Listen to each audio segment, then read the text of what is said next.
Hey everyone, and happy Monday. Here we are. We now have a Final Four, Chris. We've been talking about it for 2 weeks now, and now, surprise, surprise, we got Villanova, we got Kansas, we got Duke, we got North Carolina. So four teams that no one ever heard of are in the Final Four. Yeah, gee, it just sounds like somebody wrote the true Hollywood story of how the NCAA tournament was going to pan out since it was Right. Krzyzewski's last year, because, of course, they're there in the Final Four, much to the chagrin of probably plenty of people. I know Mm-hmm. for every person like Allie that loves Duke, there's 5 or 6 that don't. They don't, yeah. I'm personally not a fan of Duke, never have been. Not for any particular era of play. I just never got into the way the Blue Devils played basketball. I guess I liked Indiana back in the 80s because, Bob Knight was controversial and everything else. Mm-hmm. And, he drew eyes to basketball back then. It was that or the Big East because that's what was on TV the majority of Sure. the time. You didn't see a lot of these other teams. Well, Um, the ACC was very regional at that time. It was yeah, it was what, Raycom Sports or something like that. right. It was Thacker and Packer. Jim Thacker Packer, was the Packer. play-by-play, and Billy Packer was the color analyst. So it And was of course, Thacker and Packer. and then of course now you see Billy Packer, or you did. I don't. Did he even? Is he done doing tournaments now? Yeah. I was gonna say I didn't think I had heard his name mentioned at all this year. No, it's been many years since Billy uh, Because there was him and originally it somebody was, else. if you remember back in the day, TVS, which was Eddie Einhorn's group, did college basketball. I mean, no major network wanted it. It wasn't until 1979, which was the championship that Magic and Larry had, when NBC even got into it. And when NBC got into it, they hired Eddie Einhorn to develop it for them. And Billy Packer was part of Eddie Einhorn's group. And then, so it was Dick Enberg, Billy Packer, and Al McGuire. Those were the first three guys who were the big names. Now, the other big name, who was with TVS, of course, was Dick Enberg. And so he was the voice of UCLA basketball and also of TVS. So, The legendary Eddie Einhorn, who yep. bought the Chicago franchise in the USFL and then did nothing with it Yeah, well, because the market, Eddie was a. I know you don't want to talk bad about him because he was you worked with him before. I worked with him. I worked for him. Doesn't That's mean, I it. mean, he was Eddie was loud. Okay, that was Eddie. Eddie, you knew he was in the room, no matter where you were, and he made it certain that you did. But all that being said, the college basketball that we are enjoying right now wouldn't be there if it wasn't for Eddie Einhorn, because he really elevated it and made it into an event. I guess And the toughest part for me is the fact now that it always used to just be on one channel, and now you've got to bounce around 42 different channels, and it makes it a little bit more difficult because you have to figure out which team is on what channel at what time in the first couple rounds. yeah, it's it's back when I was working, when we had NCAA tournament time. It was, at that point we aired some games on ESPN, and so I was on the ESPN group, and we got the first week we got, and then as it got closer, then it went over to NBC, and then that was a shared deal, and then finally it was on NBC. Then CBS jumped into it, and it was the commissioner, ironically, of the American Association. I'm sorry, the American Athletic Conference, the AAC, um, who coined the phrase March Madness and developed the relationship with Turner, and Mike Oresco is the father of what we now know as the package we watch of March Madness. So kudos to Mark and to Mike Oresco and the gang and all the folks who were doing what they're doing. And like Michael said, he said that was going to be one of those things that Purdue loses. Well, the biggest problem that Purdue had against St. Peter's is they forgot that they They had were tall. a bunch of tall guys. Right. Because for God's sake, why were they shooting threes all the time? Everybody was talking about, Stefanovic was jacked up, 7 threes in the first half or something Yeah. like that. That's not Purdue's game. Purdue's main advantage in the thing was the fact that, hey, we've got a guy that's 7'4", and we got a guy that's 6'10", and you guys don't. Yeah. But no, let's try and shoot threes, and that hasn't been Purdue's strong suit. No. I mean, they're a good 3-point shooting team percentage-wise, but they didn't shoot a lot of them. And the bottom line was you had a massive size advantage. Why didn't you use it? Matt Painter is going to be answering that question all year long. Because now Trevion Williams, of course, will be gone because he was a senior. Jaden Ivey will probably declare for the draft. Edie probably could declare for the draft. If I was him, I would stay in school because then you can just dominate everybody else in the Big Ten for another year. Right. And who knows, maybe by then he'll be 7'6" and 350 instead of 7'4" and 295. You never know. But I mean, the bottom line was it was piss poor game management by Matt Painter. There's no other way to put it. I mean, you fired up 21 threes and hit 5, but you were 18 of 33 from inside the arc. I do feel badly for Villanova because, the kid, excuse me, gets hurt and it's very unlikely that he will play. And from what they said today, he tore his Achilles. He's not. Well, then that means he'd be lucky if he can get back and perhaps even try out for the National Basketball Association. Yeah, I'm pretty sure that's what I had read this morning. Justin Moore. Yeah. But Justin Moore he was their big, and they don't have a lot of bigs to begin with, and he was their big. And he actually underwent surgery already. So all right, so this morning, so he's so that's going to put Kansas in a really good position. And then you got a rematch of the game that took place about 4 weeks ago, the last game of the season at Cameron Indoor with UNC taking on Duke. Yeah. And for all the grief that we gave the ACC this year, they showed up at the tournament time. If Miami would have won, they'd had 3 teams in the Final Four. Yeah, Bill, we did see Will Smith slap Chris Rock. Jim said he was trying to get Vegas to sanction a fight. I don't know if Jim talked to Lou DiBella or Bob Arum. It was or Bob Arum's group. Yeah.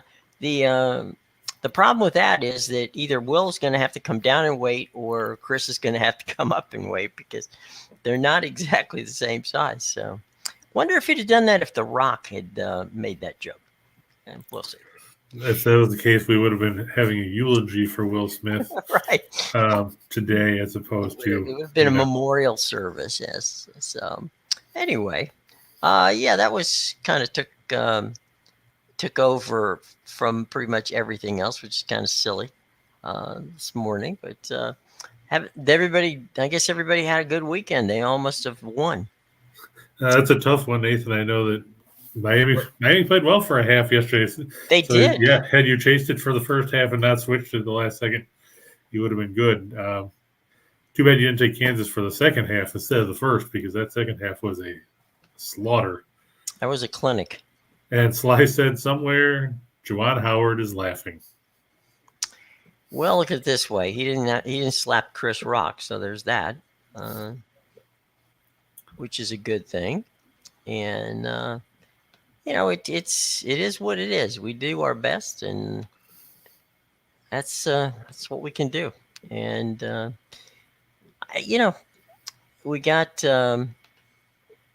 everybody must remember that a week from today, the championship game will be on TBS. Okay, not CBS. It's part of the deal. So TBS gets that's weird too. The championship, and that is. That's something new. All right, before we get moving here, and we will get moving, let's talk a little bit about our sponsors from Caesar Sportsbook. Now, Caesar Sportsbook March Madness promo is in effect. Bet $20 on any men's college basketball team.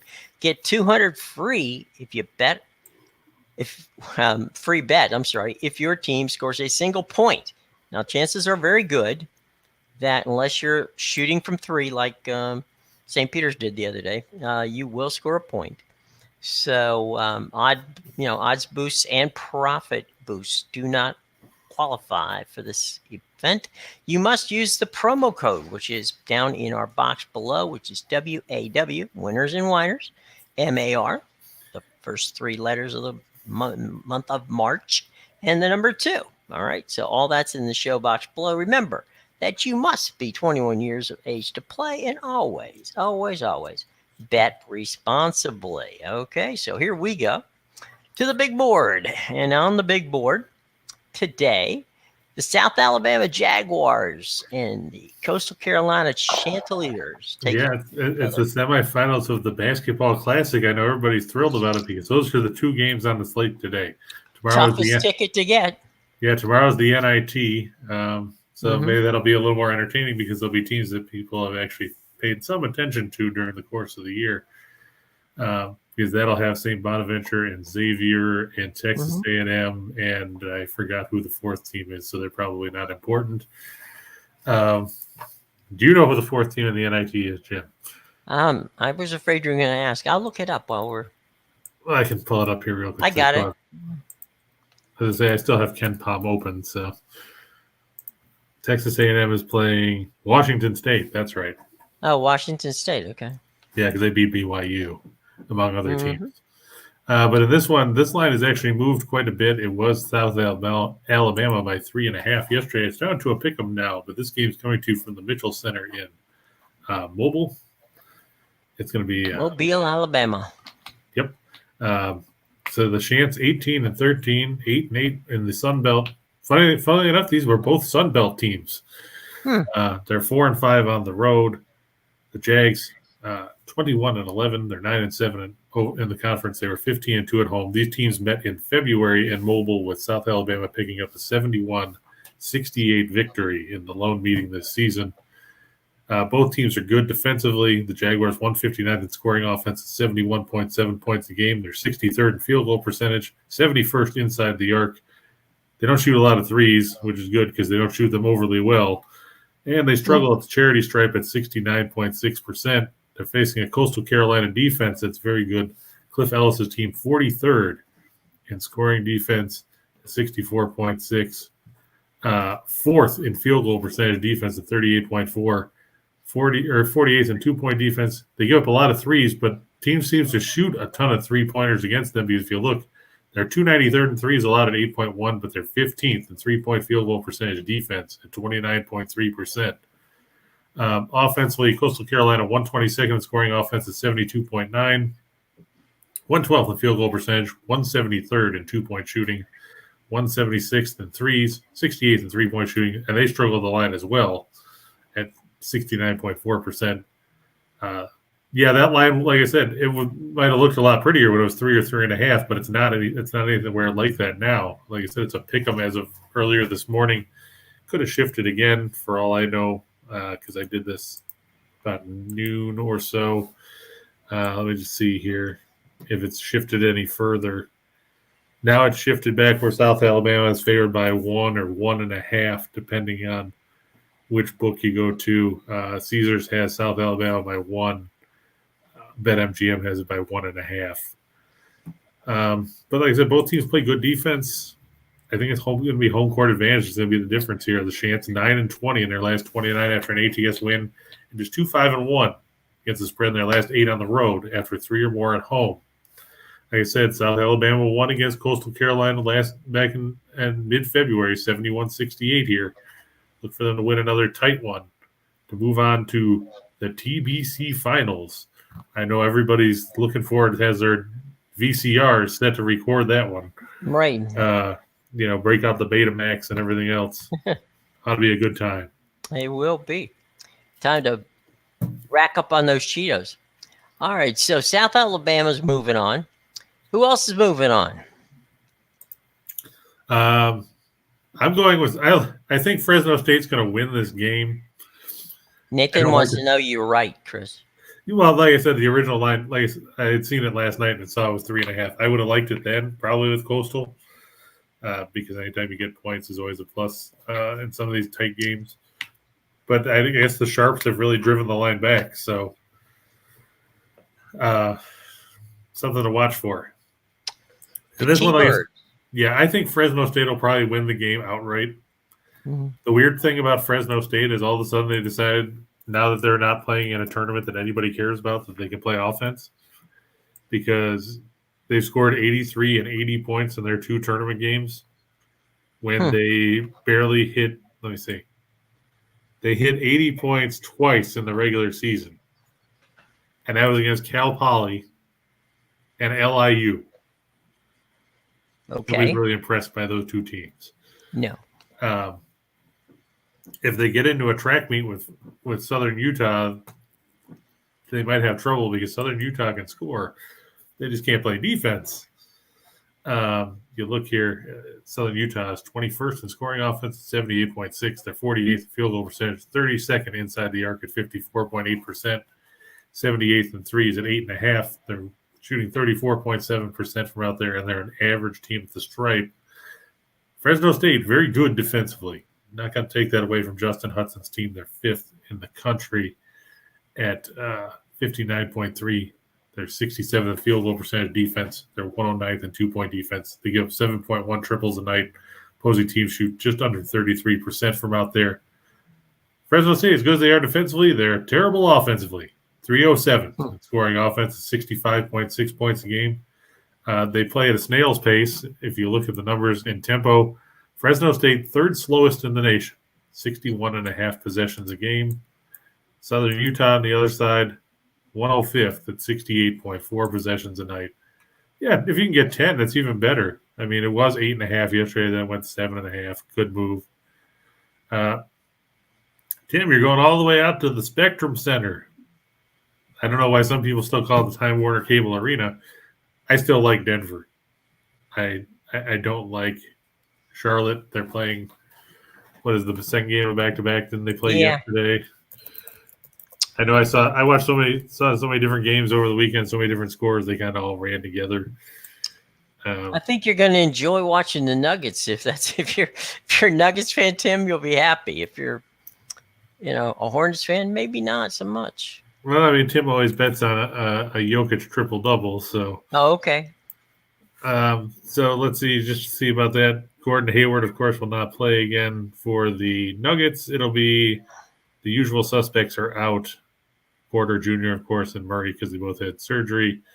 Vlatko Kankar had surgery. Campazzo is questionable with a non-COVID illness. JaMychal Green questionable with a wrist sprain. All that means is you'll see more of Jeff Green, who I still can't believe he has a job. Clearly, Tim is a Nuggets fan. So there you go, Timmy. Oh, Tim is a Nuggets fan. All right. Yeah. Well, and then of course Nathan wants to fit into my spicy Nuggets. So. Yeah, I'm going to take the Nuggets. I think they're favored by 3.5. And it's funny because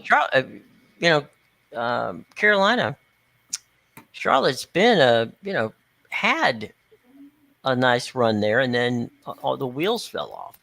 Charlotte is one of the most inconsistent teams that I've seen in the league all season. Mm-hmm. Like you said, they had a couple strong stretches where they would win 6 or 7 in a row, and then they'd go right down the tubes. I mean, they were 9-6 in January. Then they went 2-10 in February, and they're 9-3 in March. It's like, make up your damn mind. Right. It's like that old Saturday Night Live skit with Chris Farley was El Nino, or that means the Nino. It just means that Charlotte's probably going to fall apart again in April, and end up playing in somewhere in the play-in game because they'll go 1-5 down the stretch, and then crater out. I mean, they beat the Nets yesterday. Good for you. I know the big thing now, of course, is the fact that Kyrie Irving can play at home. So there's that. They finally lifted that. Of course, he sucked yesterday, went 6 of 22 from the floor, which is probably what helped Charlotte in that game because he was 6 of 22. Andre Drummond, of course, did Andre Drummond things and missed a bunch of free throws. 6 of 11. You do best there, bud. Yeah. And Charlotte, if Charlotte could play consistent basketball, they might be worth something, but they're so up and down, you can't have a ton of faith in them. And now they've got to come home and play a Denver team that didn't play yesterday. I just think the Nuggets should win that one fairly easily just because I don't trust Charlotte. Of course, now that I said that, LaMelo Ball will go for 55 or something. And Right. They'll blow up big time. Yeah, they'll win by like 30. Hopefully that's not the case because I know Tim wants to see the Nuggets. Yeah, back to the Southern Utah game. Fresno State 0-7 in their last 7 at home there against the spread. They just have all kinds of issues. They're 0-6 as a home favorite in their last 6. Fresno State will probably win the game straight up, but I'll take the points in Southern Utah. Elliot has a question with regard to Fresno, OKC, the Cavs. I don't trust the Cavs. I've watched them struggle too much lately. I actually took Orlando with the points, which is a scary concept because I don't like Orlando any more than anybody else. But Cleveland is another team that has stumbled of late. They lost to the Bulls the other night, scored 94 points at home, no less. They've now dropped down to 41-33 on the year. They're still minus Jared Allen. They've gotten pretty much no guard play. I mean, they've got Garland back and LeVert's back now, but they don't have a veteran leader to lean on because they're not playing Kevin Love much. And Rondo, I think he's been out for an eternity. Right. Not that anybody expects him to be a go-to guy, but he's a good mentor who's been around. Yeah, he's consistently bad offensively, but he plays good defense. Right. Quick question from our buddy, the Shark fan. Any thoughts? Ryan wants to know if we think that the Sharks can make the playoffs. Ryan, a boy can dream. That's what I can tell you. Okay, a boy can dream. Hang in there, buddy. Don't give up. Can they make the playoffs? Let's see. The Sharks enter today 10 points behind Vegas for the second wild card. Oof. They do have 3 games in hand, but you still have to leapfrog Vancouver and Winnipeg and Dallas. And Dallas has played 1 less game than San Jose. On the plus side, at least you don't have to worry about the Ducks anymore because they've dropped 9 in a row. Right. To drop below San Jose in the standings. Let me just see who the Sharks have coming up to give us a good idea as to. Well, they've got the Coyotes Wednesday. That's their next game apparently, so they get a couple days off. They're 10 back of the playoff. Yeah, but they have 3 games in hand. All right, so what they got? There's like 15 or 16 games left. Yeah, they've got 17 left, I think. Okay, if they have 17 left, and they're 10 games out, they're going to have to play 10 points out. 10 points out. I'm sorry, 10 points, right? 10 points out. You're still going to have to play 700 ball to get there. Or hope that Vegas keeps falling apart, which is entirely possible. But I think the critical stretch for them right now is going to be coming up right next. You've got 3 games in 4 days this week, Ryan. You've got Arizona on the road Wednesday. Then you got to turn around and go to Colorado Thursday. Oops. And then it's home against Dallas on Saturday. And then next week you get Edmonton, Calgary, and Vancouver. If they struggle in this 6-game stretch, you can pretty much turn the lights out. It's not going to be like Motel 6 where Tom Baudette's going to leave the light on for you. I don't think they can even go 3-3. Well, I mean, they should beat Arizona. Yeah. The Dallas game's at home, so that works in their favor because Dallas is a better team at the American Airlines Center than they are at home or on the road. They're on the road. They'll need good goaltending to beat Colorado. Yeah. Edmonton, I don't know. It depends which Edmonton team you get. Do you get the Edmonton team that's played well, or do you get the Edmonton team that gave up 9 goals the other night? And you got Vancouver, which is trying to do the same thing you're doing. Yeah, that's true too. They want to get in there too. So I mean, if they can play decent hockey there, the closing stretch for them over the last 3 weeks isn't bad because you've got at Nashville, at Chicago, at Dallas again, then at Minnesota, but then you get Columbus, St. Louis, and Chicago at home. Mm-hmm. then at Vegas, then you get a home game with the Ducks, and then you close with road games at Edmonton and Seattle. So the back half of that stretch is a lot easier than what you're going into right now. But if you're San Jose, I know you beat Calgary on the road last week, Mm-hmm. you beat Anaheim, and of course they beat Arizona last week as well. Uh, they're going to have to get through this stretch with a decent enough record to keep pressure on everybody. If they don't, it's going to be a tough night. Talking about the Ice, the Oilers, and the Coyotes, there they are right in front of us. Yeah, how about that? That's The Oilers, called promo. it's called foreshadowing, kids. Yeah, exactly. The Oilers are a prohibitive favorite. They're at home here. The Coyotes 20-40-5. They're 11-18-4 on the road. Edmonton 36-25-5 on the season. They come in 20-12 on home ice. The ever exciting goaltending matchup of Karel Vejmelka 10-25-2 with a 334 goals against a 906 save percentage of one shutout for Arizona because they traded Scott Wedgwood because why not? Yeah. Against the Oilers, Mikko Koskinen 23-10-3 with a 317 goals against an 899 save percentage and one shutout.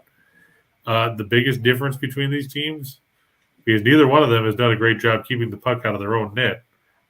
The Coyotes are 27th in goals against 354. The Oilers 23rd at 326. The difference is offense.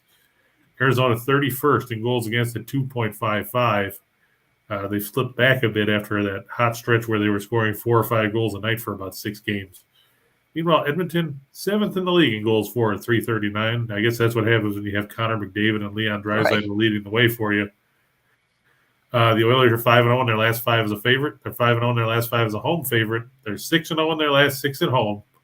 Meanwhile, Arizona just 1-5 in their last 6 against Pacific Division teams. They're 0-4 in their last 4 after scoring 2 goals or less in their last contest. And they're 1-4 in the last 5 meetings between these two teams. Silva, you're right. Edmonton's defense is not that good. The problem is Arizona's has been worse. And the offensive differential between those two teams is kind of galling when you look at it. Arizona. You got hat trick written all over Connor McDavid on this one.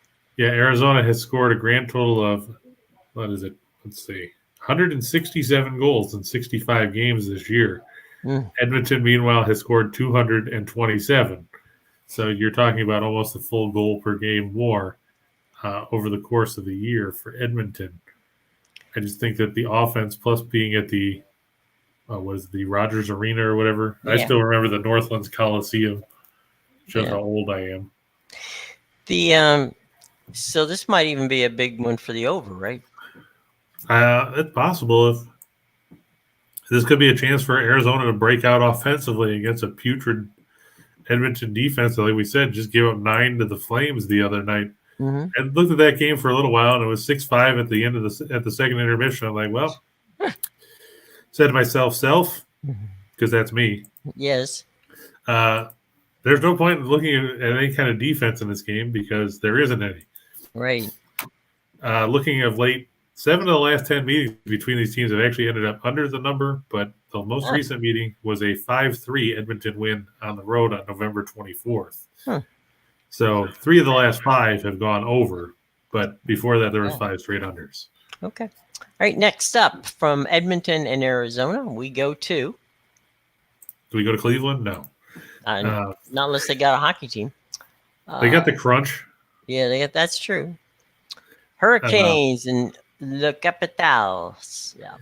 Yeah, I'm going to go with the Hurricanes. I know that everybody likes Washington. Washington hasn't played as well as I expected this season. And I don't know if it's goaltending. I don't know if it's off-ice issues. I saw they threw apples the other day when Backstrom scored. What the hell was that about? Those were actually what they did, and this is marketing 101. Don't ever give somebody something they can throw on the ice. It was Nick Backstrom assist. He had gotten his 1,000th assist last week on the road, so this was his first game back. So they gave out commemorative rubber balls that I don't know why they gave that out, but they did. And so when Nicky put them ahead 4-2 or 3-2. They instead of throwing hats on the ice, they threw the rubber balls on the ice, and fortunately, the guys were quick enough to take the hockey sticks and bat them back into the stands, so that they didn't get a delay of game penalty for it. So yeah, those were red rubber balls that were thrown on the ice. Yeah, well, there you go. So that explains that. In this case, I'm still going to go with Carolina. I just think, Hurricanes have played good hockey. They're 43-15-7. They lead the Metropolitan Division. On the flip side, we've got a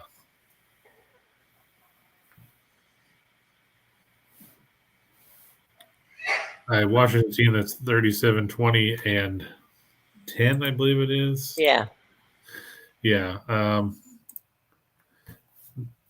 It's going to be an interesting night there. Frederick Anderson, 31-10-3 with a 207 goals against a 926 save percentage and 3 shutouts against Vitek Vanacek, who's 17-9-5 with a 245 goals against a 917 save percentage and 3 shutouts. Hurricanes are 9th in goals for at 331. They're first in goals against at 2.37. Caps are 11th in goals for at 327, 11th in goals against. The Hurricanes 16-5 in their last 21 on one-day arrest. 16-6 in their last 22 after scoring at least 5 goals in their last game. And they're 36-15 in their last 51 as a favorite. Washington 8-18 in their last 26 on Monday. I know this game's at the Capital One Arena. I'm still going to lean towards the Hurricanes in this one. Well, I mean, Washington has had an inconsistent season so far, and we'll see. Vanacek played a decent game against the other night against who were they playing? Goodness, New Jersey, and so it wasn't spectacular. And Jersey's not exactly a scoring machine, but they came back and won the game. It was, as I said, it was tied 2-2. Nicky got a goal, putting them ahead 3-2. They then Ovechkin made it 4-2. And they scored a garbage goal late, and it was a 4-3 game. But Carolina's playing well, so you gotta give credit to the Canes, and it'll be tough sliding tonight at the Cap Center. That's true. So anyway, all right. So that's it for the ice tonight. Before we go to the association, and we will. Let's talk a little bit about Chris King. Now, every day Chris will send you his best parlay tickets to play, usually made up of 1, 2, or 4 teamers, even greater. Now, not every time are you going to win, but playing the odds with Chris, usually things turn out pretty fun. In the last 3 weeks, Chris has won 2 16 parlays, 2 14 parlays, 1 16 parlay, 2 18 parlays, which would earn a better of $100, over $30,000 in winnings. Now, if you want these sent, you got to go to the show box below. Details on how to get Chris's parlays sent to your email box is in the link in the show box below. Check it out. All right. Okay. Away we go to the association. And tonight, the association, it's not going to be those 2 teams. Okay, there we go. Yeah, the Bulls favored by 4 over the Knicks at Madison Square Garden. The Knicks 33-42, they're 15-21 at home. They're coming off a 2-point win yesterday on the road against the Pistons. The Bulls coming off that 4-point win over Cleveland over the weekend. Bulls are 11th in scoring offense at 111.6. They're second in field goal percentage. They're second in 3-point shooting. The Knicks are 7th in scoring defense, 5th in field goal percentage defense, 8th in 3-point defense. Unfortunately for the Knicks, they don't score a ton of points. They're 27th in scoring offense. They are 27th in field goal percentage and 11th in 3-point shooting. The Bulls are a middle-of-the-road team defensively as far as scoring defense. They're 24th in field goal percentage defense. They're 24th in 3-point defense. The Bulls 34-16-1 in their last 51 as a favorite. The Knicks 1-8 against the spread in their last 9 at home. and 0-5 in their last 5 as a home underdog. Playing the second game of a back-to-back doesn't go well for the Knicks. I know they're 5-5 in those situations this season, but I think Chicago gets the upper hand on them here. Quick question from JPZ. Yeah, I think when you read it, you said one teamer, and there's no such thing as a one team parlay. So I think he was just making fun of it. Okay. One team parlay is called a bet. Nathan, I'm not getting into spring baseball. I'm waiting for the games to actually mean something. I'll leave that to Steen and Reichel. There's just too much inconsistency. There you go. Whoops. That was my fault. That's all right. Nope. That's my fault again. All right, you hit it. Go ahead. Yeah, we're going to go with the Hawks over the Pacers. The Hawks are a 500 team. Indiana playing at a 333 clip on the year. Hawks are 7th in scoring offense, 9th in field goal percentage, 3rd in three-point shooting. Indiana struggles on the defensive end of the floor. They're 25th in scoring defense, 28th in field goal percentage defense, 28th in three-point defense. Indiana, middle of the road in scoring offense, 18th in field goal percentage, 26th in three-point shooting. The Hawks are 23rd in scoring defense, 26th in field goal percentage defense, 25th in three-point defense. Hawks 5-2 against the spread in their last 7 on the road against teams with a losing home record. Pacers 1-5 in their last spread. In their last 6 as a home underdog against the spread. They're 1-5 in their last 6 playing on 1 day of rest. They're 0-4 in their last 4 after a straight-up loss. Just don't have any faith in Indiana right now. They've played miserable basketball. They lost to Sacramento last week. They got blown out by Toronto in a game that was delayed by fire and smoke at the Scotiabank Arena. They're just a team playing things out.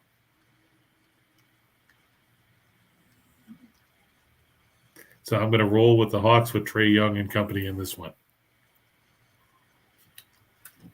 Which makes a lot of sense, given what's going on with Indiana. You definitely don't want to get into that routine. So, let me move back to where we're talking about. And Super Sly wants everybody to know that Steamrollers Royals today are a minus 105. It's tempting. So, all right. If you're going to do that, go for it, buddy. It's not necessarily something we would recommend, but hey, there you go.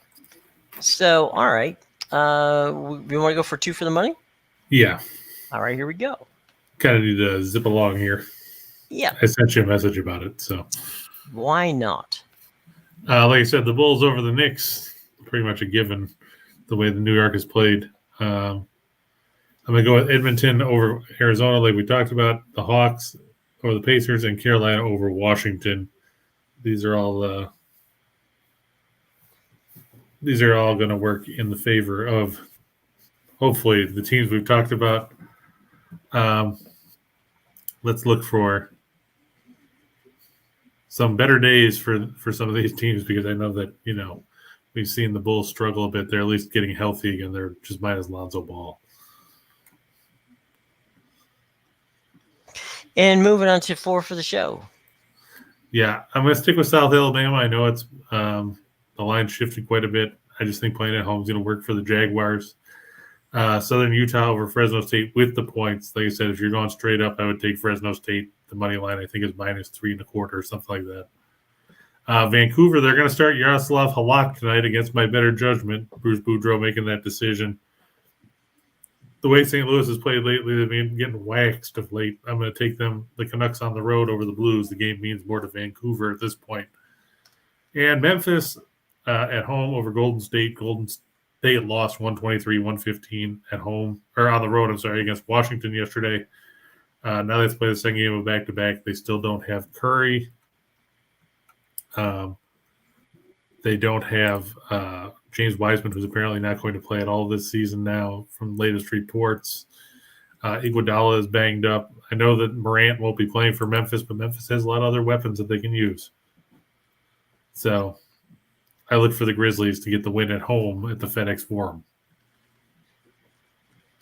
And time for the big one. This is the menu, folks.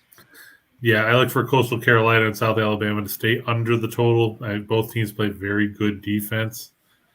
Um, so I look for that to be a low scoring game. Same token, if Fresno State plays their tempo, this game ends up under the total with Southern Utah. On top of that, San Antonio and Houston under 234.5. I don't see how either one of these teams scores a ton of points, even with bad defenses, because their offenses aren't that good. And there's a lot of injuries. I'm going to go with Boston plus 4.5 over Toronto. I know Robert Williams is supposed to miss some time. The Celtics also play the second game of back-to-back as they rolled over Minnesota yesterday. Jaylen Brown is also going to miss tonight's game. Oh, of course, now I see all these injury report changes. No wonder why the line moved. Tatum and Brown are both out. So is Al Horford. So you might want to rethink that one. These guys, Brown and Tatum, weren't on the report when I did the slide. So that line probably moved a whole bunch more since then. So watch out for that. Miami's the team in free fall right now, and I don't understand what their problem is other than Jimmy Butler trying to fight you down as Haslam. Until they figure it out, I'm going to fade them a little bit. Sacramento's getting a whole bunch of points, and they've played some okay basketball of late. I'll take the points in the Kings. Thunder and Blazers. Yeah, the game that nobody wants to watch because if you look at the injury report, everybody's out. So it's a battle of attrition. Gilgeous Alexander's out. Giddy's out. Tyler Jerome is out. Lou Dort is out. Basley's doubtful for Oklahoma City. For the Trailblazers, Bledsoe's out. Hart is out. Ingles is out. Lillard's out. Little's out. Nurkic is out. Simons is out. Trendon Watford's out. Justice Winslow is out. It probably would have been easier if I just said who was in. A bunch of people we don't know. I'm going to lean towards Oklahoma City. Kraken and the Kings. I think the Kings will win this game, but I look for it to stay under the total. The Kings won 4-2 the other night. The other game between them was 3-1. I don't expect a ton of goals there. I know that Tim's Sabres for the Cup and all that, but I just think they're playing the second game of back-to-back too because they played the Rangers yesterday, losing in overtime. I think Chicago prevails at home at the United Center. Watch for the total in that one going over, too, because now the Flurry's gone. It's Kevin Lankinen and Connor Delia net for Chicago. Not really a crew that you're impressed by. Carolina and Washington, I look at over 6. Both teams have the ability to put the puck in the net with regularity. They're both top 10 offenses. And Vancouver and St. Louis, I look to stay under the number. This, of course, was before they decided to go with Halak over Demko, but I just think it'll be a lower scoring game. I think the Blues have to figure out how to play in their own zone again. Ain't as easy as it looks. And speaking of, but there is something easy as it looks, and that is our buddies at Caesars. And Caesars Sportsbook, March Madness promo, easy for you to say. Bet $20 or more on a men's college basketball game, get $200 free bet if the team you pick scores a single point.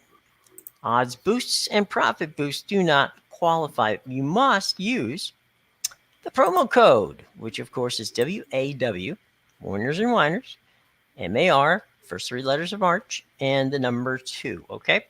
And you can find all that in the show box below. Remember that you must be 21 years of age to play, and always, always, always bet responsibly.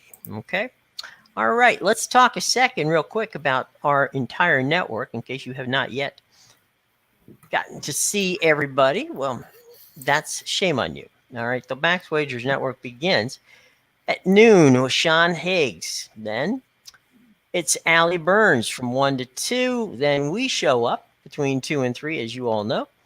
Scott and Scott take you back to the window at 3 to 4, and game time decisions with Nick, Tim, and Detroit Lenny carry you from 5 all the way to 6 o'clock. That's about 6 hours of wagering information from people who know what they're talking about. So by all means, we love to chat with you.